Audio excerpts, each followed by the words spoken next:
Hey, it's Gina with WTI. And if you're like me and you want to be able to relax wherever you're going, whether that's on a hike, at the beach, or somewhere else that you need a chair, maybe even at a gathering, then you're going to love this ultralight chair that I got from Wildhiker.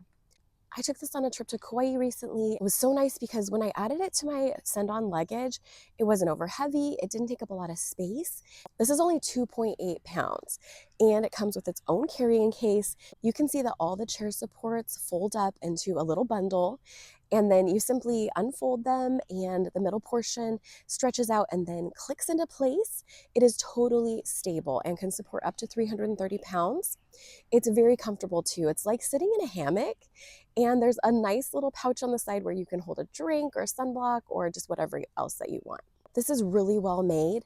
You can see that the seams are super tight and it dries fast. That was really nice because I was sitting in it with a wet bathing suit and I didn't have to worry about it just staying soaking wet all day long. So if you need a chair for your next adventure, you're gonna love this one that I got from Wildhiker.